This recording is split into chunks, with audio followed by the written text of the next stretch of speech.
बड़ी विचित्र बात, लेकिन है सही बात। निश्चित रूप से वहां जाने पर वैराग्य होता है, चाहे वो थोड़ी देर का हो।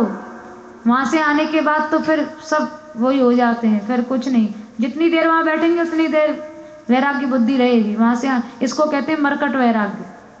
मरकट कहते हैं बंदर को। आप भोजन कर रहे हो, बंदर आएगा और आपकी तरफ पीठ करके बैठ जाएगा, जैसे बेचारा कुछ जानता ही नहीं है, देख ही नहीं रहा है, और जरा सी नजर चूकी तुरंत उठा के झपट्टा मार के ले जाएगा। मरकट ऐसा वैराग्य होता है बंदर का। तो हम लोगों को भी वैराग्य जीवन में कई बार आता तो है, पर वो बंदर जैसा वैराग्य होता है। थोड़ी देर को आता है, फिर अपना वही उन्हीं सब हालों में, ख्वाबों में खो जाते हैं। थोड़ी देर का वैराग्य होता है। ठाकुर जी कृपा करें तो संपूर्ण जीवन वैराग्य में बन जाए, विरक्ति जीवन में आ जाए, अन्यथा संभव नहीं है। विषयावेश से छूटना सरल नहीं है। ठाकुर जी कृपा कर दें तो विषयों में गुण बुद्धि हट जाए और ठाकुर जी के प्रति गुण बुद्धि हो जाए। तो ये प्रार्थना अवश्य उनके चरणों में प्रतिदिन करनी चाहिए कि विषयों से मन हटे और उनके चरण कमलों में हम लोगों का मन लगे। यही सबसे बड़ा संसार का अंधकार है, यही अंधापन है जिसमें हम तुम सब खोए हुए हैं। यदि विषयों का मैल दूर हो जाए चित्त रूपी दर्पण से, चेतो दर्पण मार्जनम, चित्त का स्वच्छ होना आवश्यक है, तब जाकर हृदयगत भगवान का साक्षात्कार होगा, भीतर विराजे हुए भगवान का दर्शन होगा। तो आज सूक्ष्म रूप में ये चर्चा हम लोगों ने ठाकुर जी के सन्मुख की। इसी के साथ हम अपनी वाणी को तो यहीं विश्राम देंगे। आगे अब जो भी समय बचा है वो राधिकेश जी आपको ब्रज रस रसियाओं का आनंद देंगे।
सानन्दं सुन्दरं दिव्यम् कृष्णं प्रकृतेः परम्।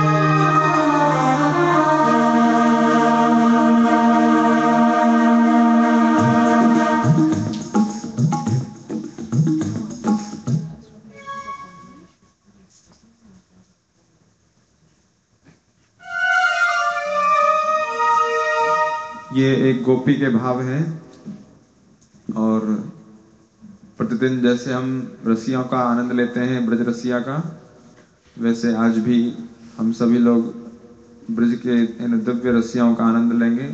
सभी लोग बोलेंगे पीछे पीछे,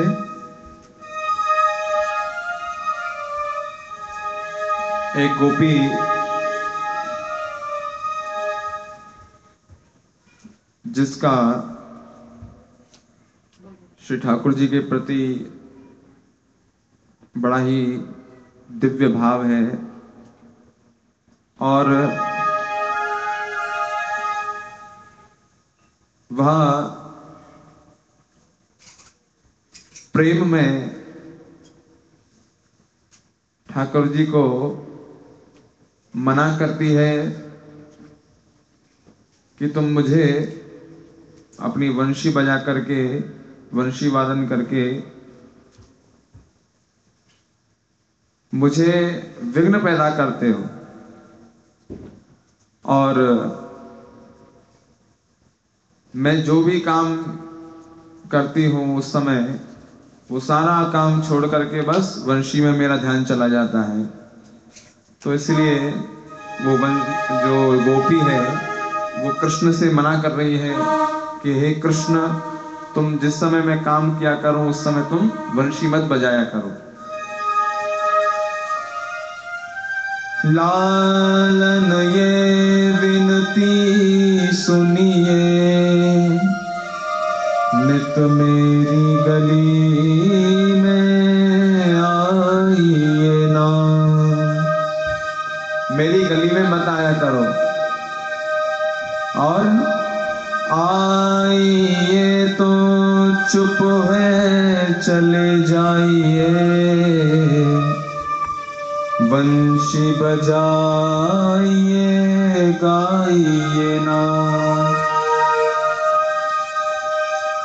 बड़े ही सरल भाव है, आप सभी लोग समझ रहे हैं। गाइए जो तो उत है कछु,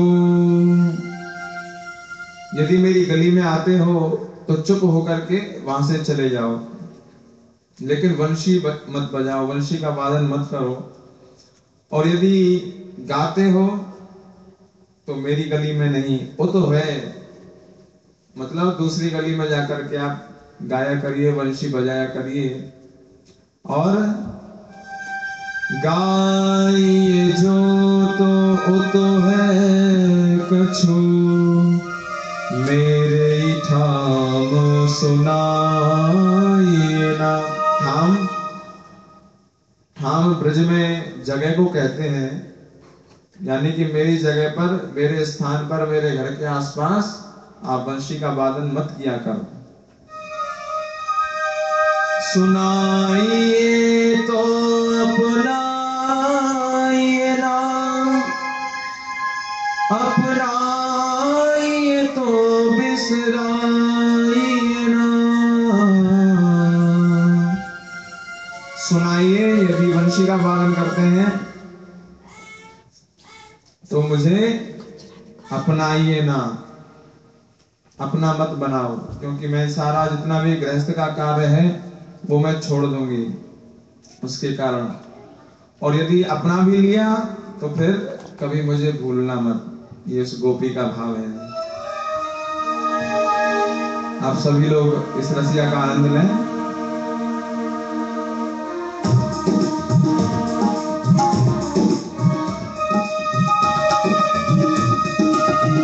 सुन सुन रसिया, सुन सुन रसिया, मीठी मीठी बंशी बजाओ रसिया। सुन सुन रसिया, सुन रसिया, मीठी मीठी बांसुरी बजाओ रसिया। सुन सुन रसिया, सुन सुन रसिया, मीठी मीठी बंशी वंशी बजाओ रसिया सुन सुन सुन रसिया सुन सुन रसिया मीठी मीठी बंशी बजाओ रसिया सुन सुन रसिया सुन सुन रसिया मीठी मीठी नाही बजाओ रसिया सुन सुन रसिया सुन सुन रसिया मीठी मीठी नानी बजाओ रसिया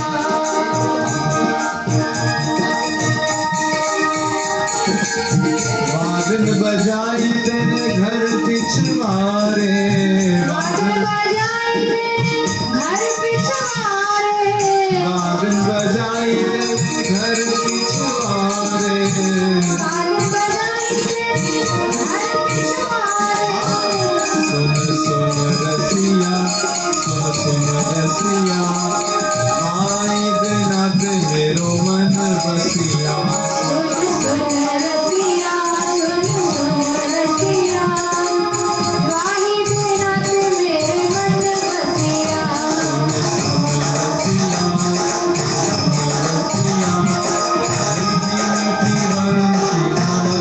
सुन सुन रसिया सुन सुन रसिया मीठी मीठी नानी बजाओ बसिया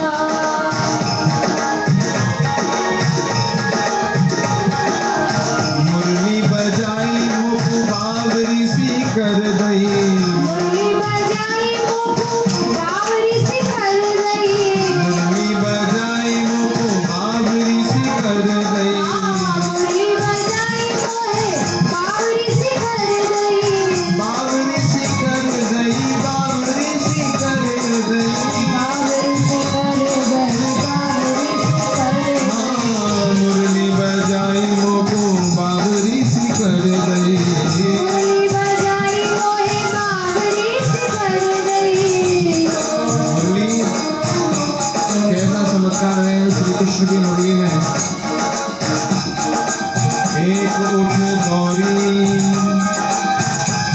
एक भूल गई पौरी जैसे ही कृष्ण की वंशी सुनी वंशी सुनते ही भाग चली दौड़ चली अपना काम धाम छोड़ करके एक रात भर गौरी सुधि रही नहीं तन में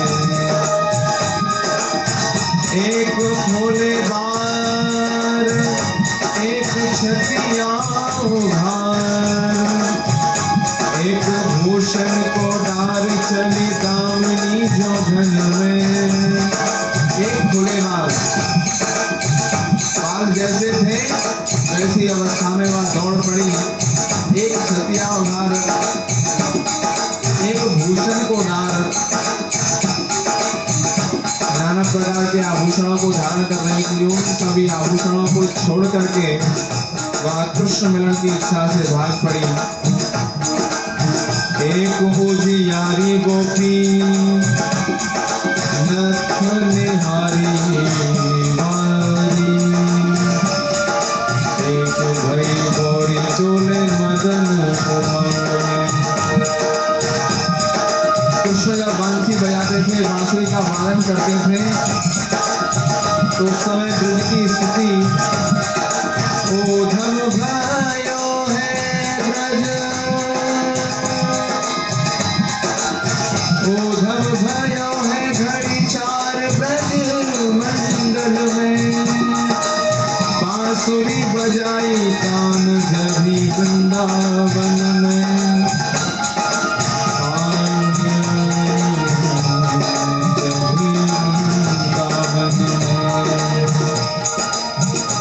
भयो है घड़ी चार थोड़ी देर ही वंशी का वादन किया उसी में ही जितनी भी गोपियां थी सभी अपना काम धाम छोड़ करके कृष्ण मिलन की इच्छा से दौड़ पड़ी तो वही गोपी प्रार्थना कर रही है श्री कृष्ण से कि जब हम काम करती रहे तो उस समय वंशी मत बजाया करो सुन सुन रसिया सुन सुन रसिया मीठी मीठी वंशी बजाओ रसिया सुन सुन रसिया सुन सुन रसिया मीठी मीठी नानी बजाओ रसिया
श्री कृष्ण से, लालन एक विनय सुनिए,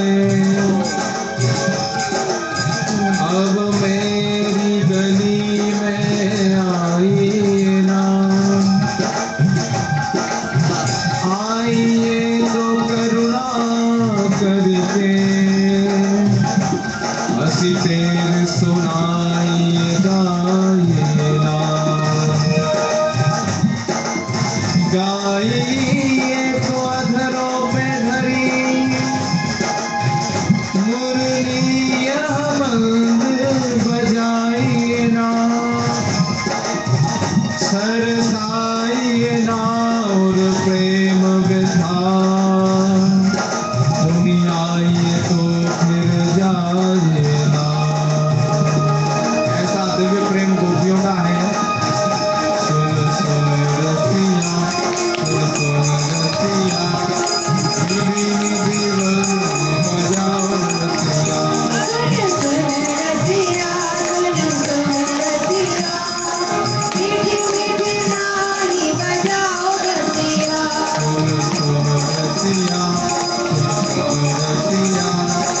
मीठी मीठी नानी बजाओ बसिया।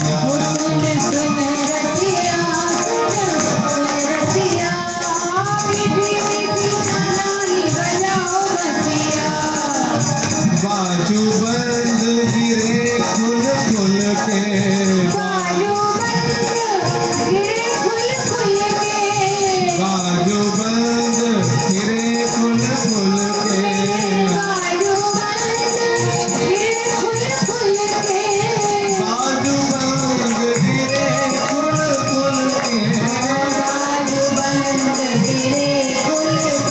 हाँ, बाजू बंद गिरे खुल खुल के,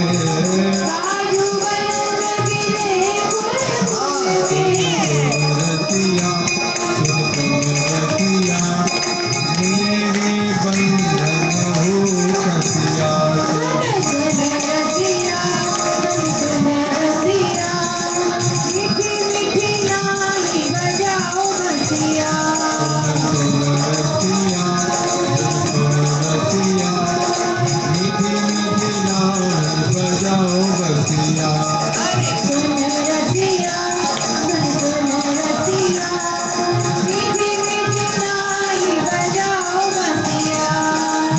बैन बजाई मोहनई हिरनी,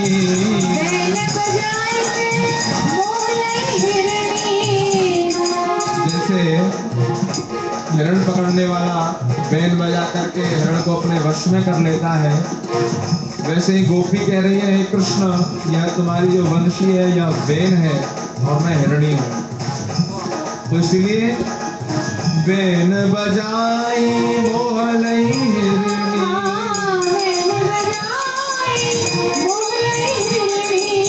बैन बजाई मोहनई हिरनी,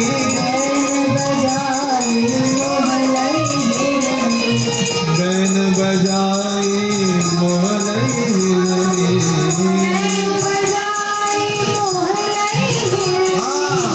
सुन सुन रसिया, सुन सुन रसिया, तेरे ही प्रेम धार रसिया। सुन सुन रसिया, सुन सुन रसिया, तेरे ही प्रेम भजो कसिया। सुन सुन रसिया,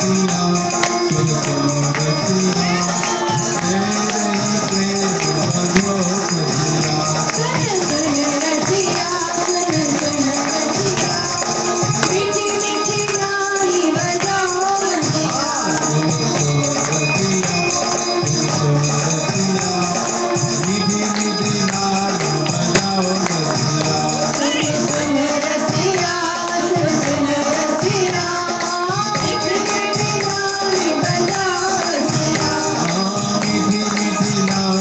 बजाओ बसिया।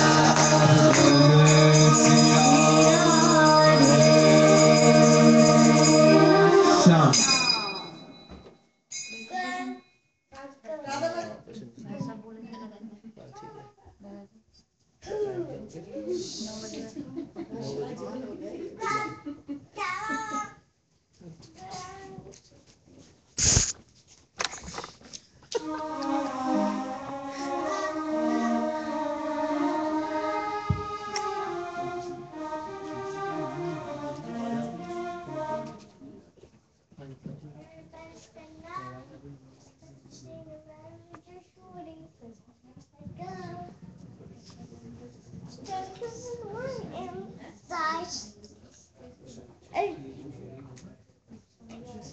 जय श्री राधे, जय श्री राधे, जय श्री राधे। जय श्री राधे।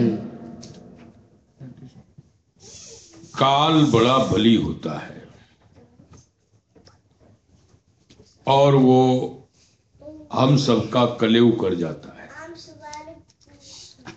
कलयति इति कालः।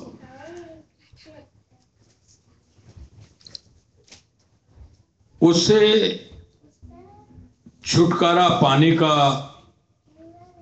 एक ही उपाय है, निर्भय प्रभु की शरण में चली जाए।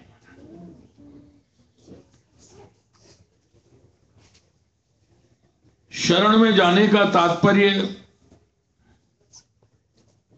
हमारी जितनी भी आसक्तियां हैं, चाहे घर मकान में है, अपने परिवारीजनों में है, या अपने बिजनेस नौकरी में है, रोजी रोटी में, जहां जहां भी हमारी आसक्ति अटैचमेंट है, उसको छोड़ करके भगवान की शरण में जाएं। आसक्ति को छोड़े बिना भगवान की शरण नहीं प्राप्त हो सकती है। भगवान ने स्वयं कहा है, सर्वधर्मान परित्यज्य मामेकम शरणं व्रज अहम त्वा सर्व पापेभ्यो मोक्षयिष्यामि मा शुचः। सब धर्मों को छोड़ दो, जहां जहां भी हमारा मन का लगाव है, आसक्ति, अटैचमेंट है, और फिर देखो मैं तुमको सब भयों से मुक्त कर दूंगा। मृत्यु का भय, अन्य जितने भी भय हैं, बोले सब दूर हो जाएंगे भगवान की शरण में जाने से। शारीरिक कष्ट हो, मानसिक कष्ट हो, दैवी आपदा हो,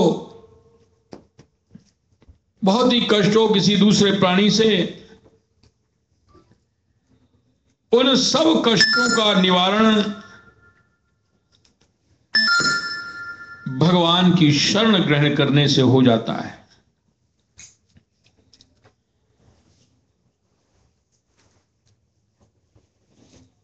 शरण ग्रहण करने के बाद में फिर हमारा मन संसार में न जाए, ये सच्ची शरण है।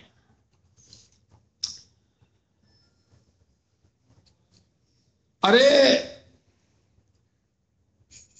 झूठ में, पाखंड में भी भगवान से कह दिया जाए, प्रभु मैं आपकी शरण में हूं, वो इतने दयालु हैं कि उसे निर्भय कर देते हैं।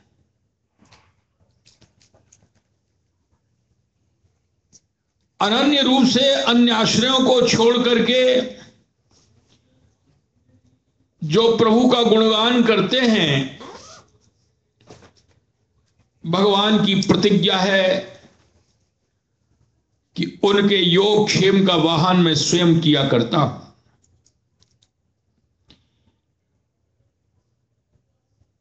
गीता में भगवान ने इतनी बड़ी जिम्मेदारी अपने ऊपर ले ली, अनन्या चिंतयन्तो माम ये जना पर्युपास्ते तेषाम नित्याभियुक्तानाम योगक्षेम वहाम्यहम्। अनन्य रूप से यानी अन्य आश्रयों को छोड़ करके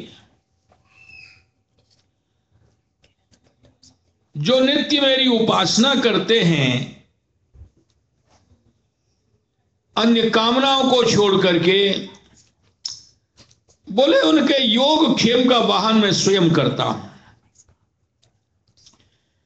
इसका प्रमाण हम स्वयं देखते हैं। हमारे पूज्य महाराज जी के यहां पर जो निष्काम आराधना होती है,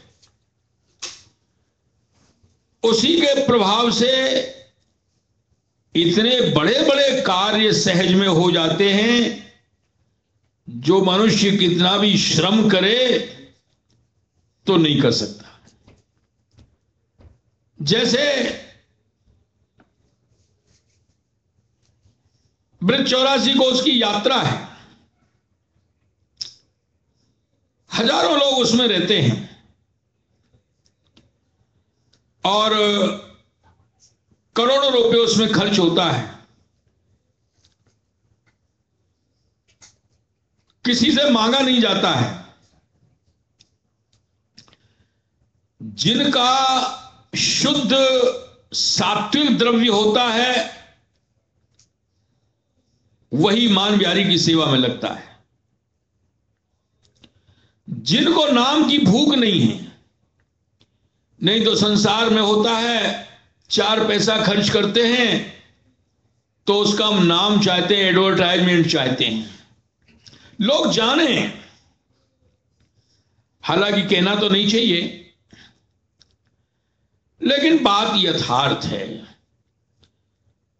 ये जो यात्राएं होती हैं, हम लोग पहले भी आए यहां, और जो कुछ भी द्रव्य आता वो यहां इन लोगों ने ब्रजधाम सेवा समिति बनाई, सब द्रव्य उसमें जाता है और वो द्रव्य यात्रा में लगाते हैं। सुभाष जी हैं, यहां तक कि अपने निजी पेंशन के पैसे या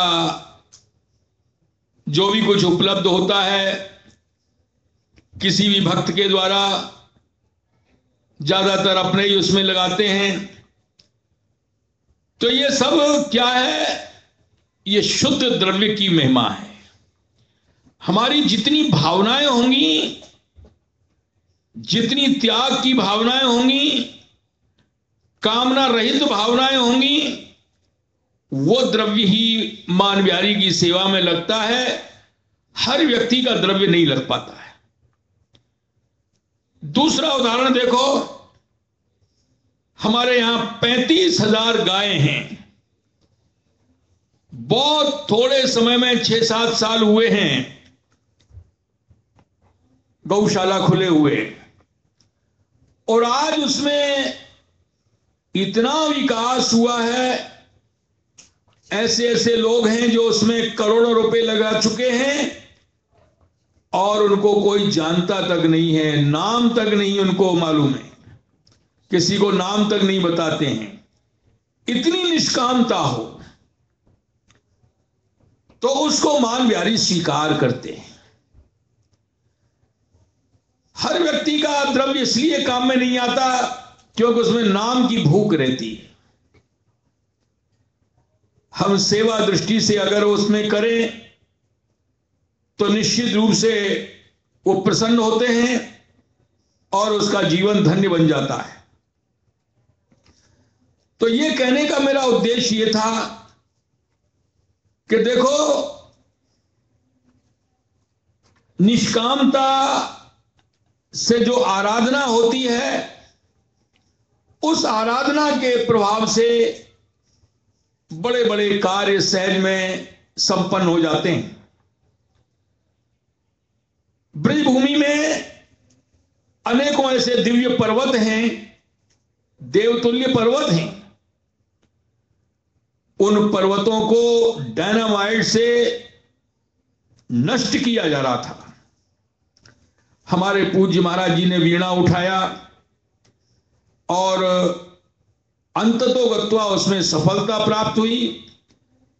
हालांकि माफियाओं ने प्रशासन को खरीद लिया था और कोर्ट के द्वारा ये काम हुआ और वो पर्वत बंद हुए।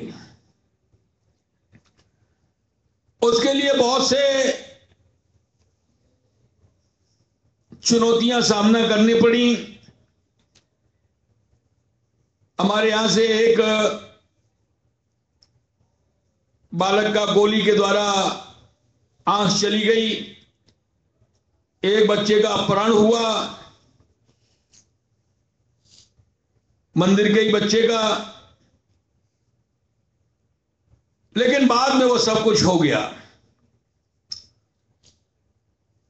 ये चुनौतियां भी आई, ये कष्ट भी सहे, लेकिन इन सब के बावजूद वो सब महाराज जी का जो संकल्प था वो पूरा हुआ। निष्काम आराधना की ये चमत्कार बता रहा हूं।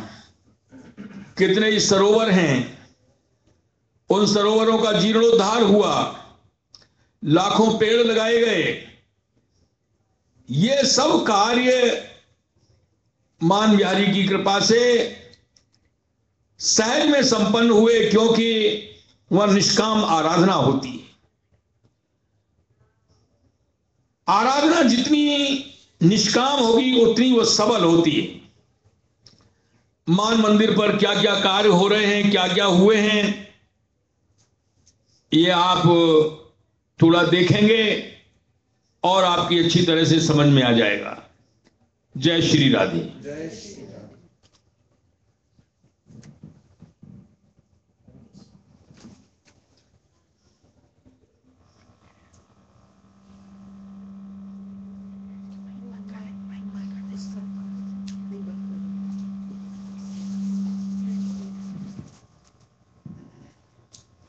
वहां से शायद न दिखाई दो, इधर आ जाए तो और अच्छा है।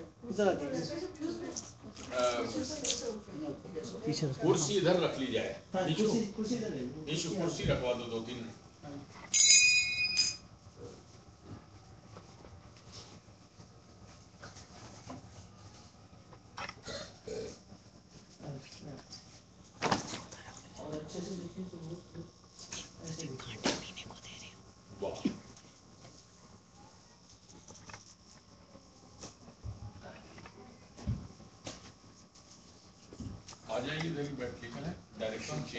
परम ब्रह्म व्यापकम ब्रज उच्यते, सदानंदम परम ज्योतिर्मुक्ता नाम पदम अव्ययम। जो गुणातीत ब्रह्म है वही ब्रज है। इसको साधारण भूमि नहीं समझना चाहिए, मिट्टी पानी दिखाई पड़ती है।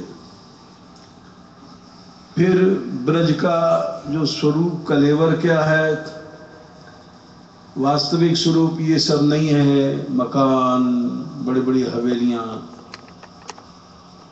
नद्यद्रिद्रोणी कुंजेशु काननेशु सरस्सु च। भागवत में कहा गया है नदियां, यहाँ के पर्वत, पर्वत की घाटियां, कुंज, वन, ये सब ब्रज है। इनकी सेवा वास्तविक ब्रज सेवा है। भगवान ने स्वयं ने कहा, ब्रज वृंदावन गिरि नदी पशु पक्षी सब संग, इनसो कहा दुराव प्यारी ये सब मेरे अंग। ये साक्षात भगवान का श्री विग्रह है। यहाँ स्थान पाने के लिए स्वयं ब्रह्मा जी बरसाने में ब्रह्माचल पर्वत बने, महादेव जी नंदग्राम में नंदीश्वर पर्वत बने, स्वयं हरि विष्णु या कृष्ण श्री गिरिराज जी बने।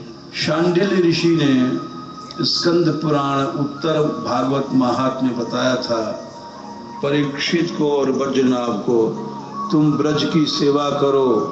तो उन्होंने कहा था ब्रज की सेवा कैसे होगी, तो वहाँ आता है 1/39 में महात्म्य, नद्यद्रिद्रोणी कुंडादि कुंजान संसेवतस्तथा जाओ वहाँ की नदियों, पर्वतों की, कुंडों की, वनों की सेवा करो, यही ब्रज सेवा है।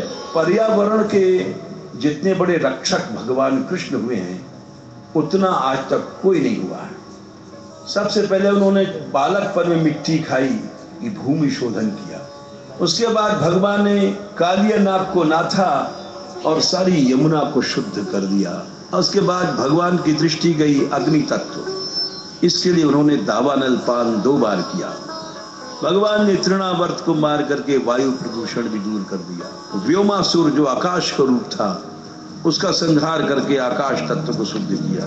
समस्याएं बहुत हैं, समाधान भी बहुत है, आवश्यकता है बस आपके प्रयास की। कभी श्री राधा कृष्ण के प्रेम का श्रृंगार करने वाले सुंदर वन आज मरुस्थल बनने की ओर अग्रसर है। जिन वनों के बारे में कहा गया कि कोटि गाय बामन हत शाखा तोरत हरि विदुख, करोड़ों गाय और ब्राह्मण की भी हत्या से एक यहाँ की एक लता, एक वृक्ष को तोड़ना अपराध है।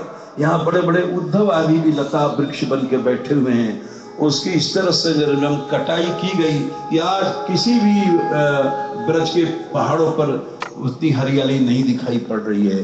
ब्रज की हरियाली को बनाए रखने हेतु मान मंदिर सेवा संस्थान ने लिया है 10 लाख वृक्षों को लगाने का संकल्प। हमारे इस प्रयास की झलक आज ब्रज में सजीव हो रही है। यदि आप भी इस काम में साथ आना चाहते हैं तो आरंभ करिए। 1 या अधिक पेड़ों की सेवा का दायित्व लेकर बढ़िए आगे और स्वयं का दल बनाकर जीवन दीजिए इन वनों को, पहाड़ियों को। प्रकृति की रक्षा करने से जुड़े लोगों के साथ मिलकर इस प्रयास का एक अहम भाग बनिए, क्योंकि आपका छोटा सा प्रयास ब्रज को हरा भरा कर सकता है, प्रकृति में जीवन भर सकता है। यही स्थिति ब्रज के 1000 से भी अधिक कुंडों के साथ है जो आज बिना पानी और देखभाल के सूख रहे हैं। परिणाम, पानी का स्तर भूमि में बहुत नीचे जाने से सूखा व अकाल आदि सहित भूमाफियों को खुला निमंत्रण। प्रयास के अंतर्गत बहुत से कुंडों में जीवन भर के हम कुछ अन्य कुंडों पर भी काम कर रहे हैं। हमारा प्रयास ब्रज के सभी कुंडों की प्यास मिटाना है। आप भी इनमें से एक कुंड की सफाई मरम्मत की जिम्मेदारी लेकर इस काम को जल्दी ही सफल बना सकते हैं। इन कुंडों के साथ कभी ब्रज में जल का बड़ा स्रोत थी माँ यमुना, श्री यमुना, जिसकी हर बूंद में भगवान श्री राधा कृष्ण के प्रेम का सागर बहता है। आज उसी यमुना का पानी विष बन चुका है। वक्त संजाता केली श्रम कणा शुभा। यमुना जी श्री राधिका और कृष्ण के विहार श्रम जल से उत्पन्न हुई हैं, उनको यमुना कहा गया। कि ब्रजेंद्र सूर राधिका हृदय पूर्ण मारणयो महारसाब्धि पूर्यो रिवाते तीव्र वेगतः।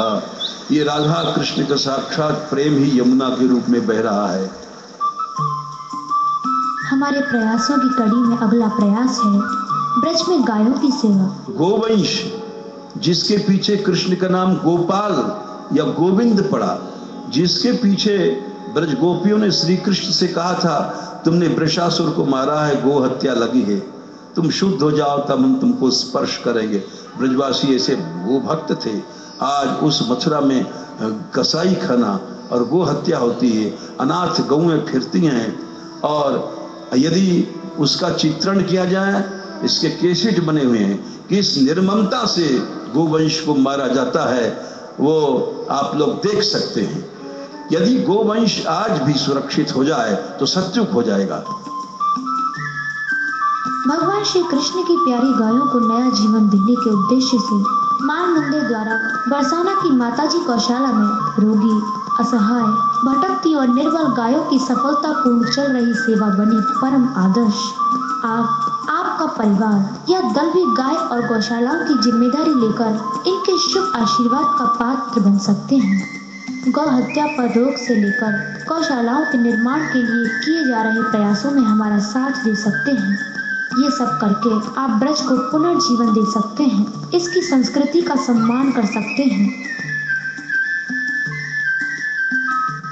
इस संबंध में किसी प्रकार की जानकारी के लिए आप इस वेबसाइट या फोन नंबर्स पर संपर्क कर सकते हैं। आपका हर समय श्री कृष्ण की सेवा होगी। भगवान श्री राम कहते हैं, मम गुमनाम हूँ।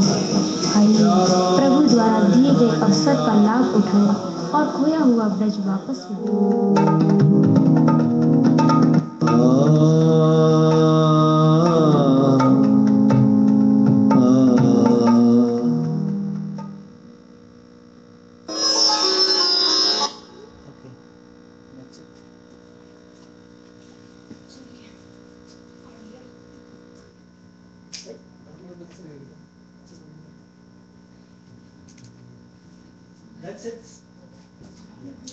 आरती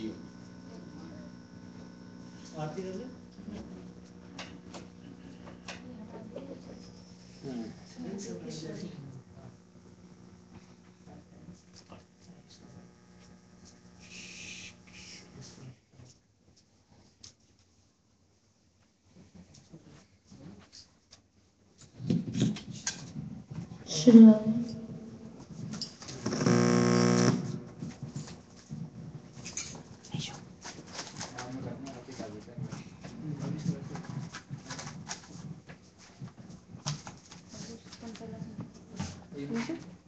इसको सेव करना हो तो इसको भी सेव करना है।